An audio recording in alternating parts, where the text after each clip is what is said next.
네, 안녕하세요 여러분들 반갑습니다. 대의연 멘토 권혁철입니다. 오늘 다원시스 좀 보려고 하는데요. 일단 여러분들도 아마 뉴스 보셨을 거라고 생각이 들고 있습니다. 바로 이 체코 원전 사업에 대해서 우리 한국이 우선협상 대상자로 선정이 되었다라고 하죠. 이 전 정부의 탈원전 정책 이후에 사장이 되었었던 우리나라 원전 산업이 다시 날개를 펼칠 수 있을 정도의 상당히 큰 이슈를 보이고 있는데, 오늘 말씀드릴 내용은 이 체코 원전 사업에 대해서 어떻게 진행이 되었었고, 그리고 우리나라에 어떤 노력을 했었는지, 이 마지막으로 다원시스 같은 경우는 어떻게 영향을 받을 수 있을지에 대해서 말씀을 드리려고 하는데, 일단 여러분들도 아시다시피 다원시스 같은 경우 핵융합 분야 이 글로벌 수준의 기술력을 보유하고 있죠. 이 앞으로는 지금 현재 이 원전 기술인 핵 분열보다는 핵융합이 각광을 받을 가능성이 상당히 높기 때문에 이렇게 말씀을 드리는 거고요. 그리고 제가 한 가지 좀 강조 드리고 싶은 내용이 있어요. 이 주주 여러분들께서 이 다원시스에 대해서 궁금하신 점이 있다고 한다면 제가 그 궁금증 끝까지 파고 들어서 풀어 드릴 테니까요. 궁금하셨던 내용들 댓글 남겨주시면 정말 감사할 것 같습니다. 그럼 바로 본론으로 들어가서 살펴보도록 할게요. 일단 이 기사를 좀 보자라고 한다면요. 이 체코 원전 사업에 대해서 우리 한국이 우선 협상 대상자로 선정이 되었다라고 하죠. 2009년 이후 15년 만이라고 한다는데, 2009년이면 아랍에미리트 그 원전 바카라 원전 수주인 것 같아요. 아무튼 우리가 지금 여기서 주목해야 할 단어는 어떤 것이 있느냐? 이 우선 협상 대상자라고 볼 수가 있죠. 우선협상 대상자란 말 그대로 가장 유리한 조건을 제시한 곳을 좀 선정을 해서 이 다른 곳보다 이 최우선적으로 계약에 대한 협상을 제공할 수 있는 기회를 말하고 있고요. 다시 말해서 아직까지는 체코 원전 수주 확정이 된 것이 아니고 내년 3월에 최종적으로 계약을 한다라고 하죠.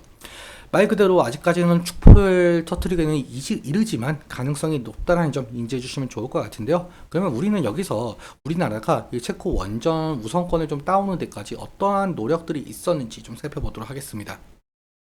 뭐 여기 보시는 것처럼 팀 코리아에서 상당히 노력을 했다라고 하는데, 이 팀 코리아 뭐 아시는 분들은 아시겠지만 한수원이라든지 두산 에너빌리티, 한전기술, 한전 KPS 등의 기업들과 이 산업통상자원부 그리고 외교부 등으로 구성된 민간 합동팀이라고 한답니다.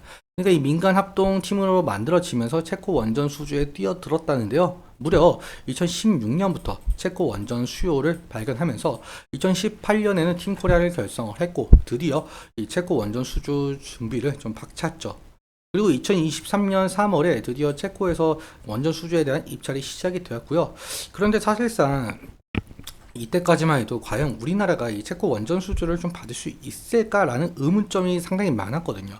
왜 그러냐라고 한다면, 체코가 2016년에 원전 건설 계획을 발표를 하고 나서 원전 강국인 뭐 미국이라든지 프랑스, 러시아, 중국 등등등 또 관심을 상당히 많이 가지고 있었는데, 그런데 여러분들 일단 저희가 이 전 정부 시절의 정책이 뭐였었죠?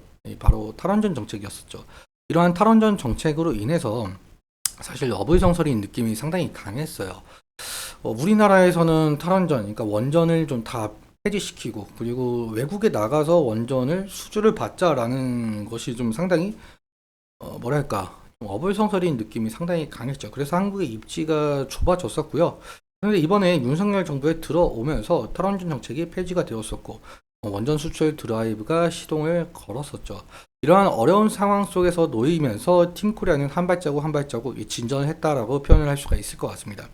일단 체코가 원하는 방향성은 바로 이 가성비와 납기일이었어요. 원전 건설 단가가 우리나라 같은 경우 프랑스의 반값도 안 되는 저렴한 가격을 한다는데, 한국 같은 경우 3,571달러, 프랑스는 7,931달러, 미국 같은 경우 5,833달러. 이것만 보아도 한국은 상당히 가성비가 높죠. 그리고 납기일 같은 경우 다른 나라 같은 경우는 하나 건설하는데 6에서 10년 걸린다고 하는데, 우리가 저번에 그 아랍에미리트 수주를 받고 건설을 진행을 했었는데 3년 만에 완성을 했다라고 해요. 사실 다른 나라에 비교해서 2배 이상 빠르게 건설할 수가 있다라는 장점이 있다는 거죠.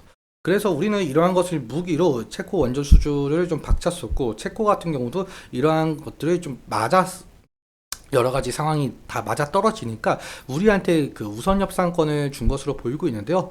그러니까 우리가 다음으로 좀 기대해 볼 수 있는 것은 추후에 다른 체코 원전 사업이에요. 여기 사진을 보시면은 우리 한국이 우선 협상 대상자가 된 곳은 여기 두코바니아 발전소라고 하는데 이곳의 사업비는 약 24조 원이라고 하죠. 그리고 체코 같은 경우 두코바니 발전소 말고 이 테멜린 발전소도 좀 계획 중에 있는데 아직까지는 추후 사업자 같은 경우 나중에 추후에 좀 정해질 예정이라고 하고요.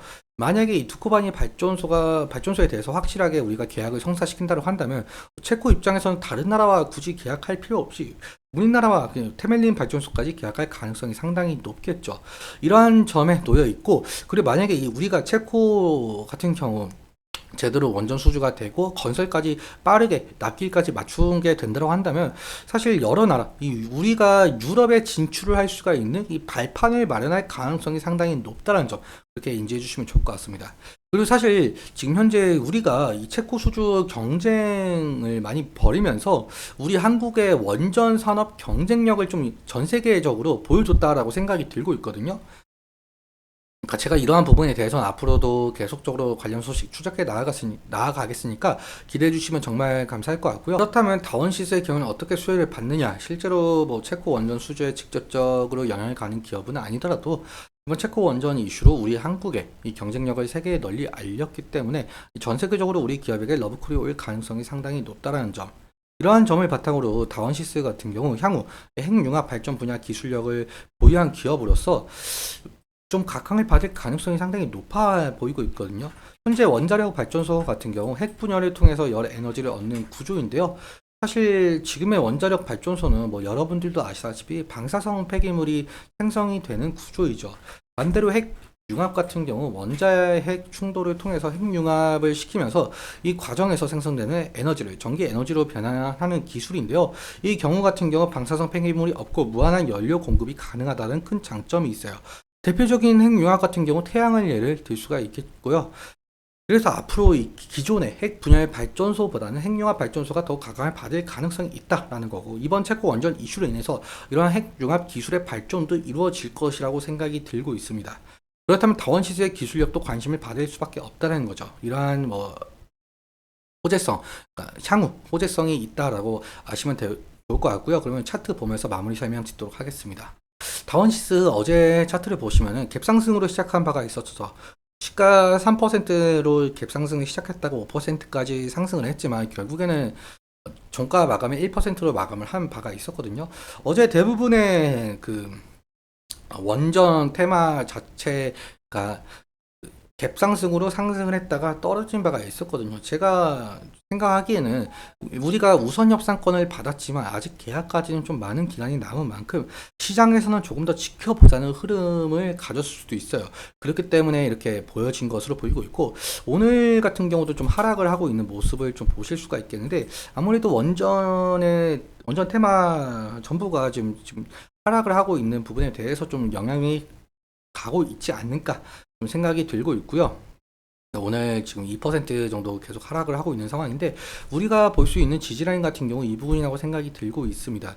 그러니까 오늘 지금 여기 딱 이 부분까지 이탈을 하지 않고 지지만 해준다면 좋겠지만, 만약에 이탈을 하게 된다고 한다면 리스크적인 관리는 필요할 수 있을 것으로 보이고 있고요. 사실 이 다원시스 좀 차트 넓게 보자라고 한다면 2021년과 2022년에 상당히 주가가 높은 곳에서 형성이 되고 있었지만 그 이후 계속적으로 하락을 한 바가 있었었죠. 그래서 상승 시마다 차익 실현 매물이나 원금 보존 매물이 나올 가능성이 상당히 높다는 점 인지해 주시면 좋을 것 같습니다. 그리고 오늘 여기까지 말씀을 드리도록 할 텐데요. 오늘 말씀드린 내용과 차트적인 부분에 대해서 제 개인적인 견해가 있을 수밖에 없기 때문에 여러분들의 주관적인 견해와 함께 투자를 현명한 선택하셨으면 좋겠습니다. 오늘도 시청해주셔서 감사하고 지금까지 데이언 멘토 권혁철이었습니다. 감사합니다.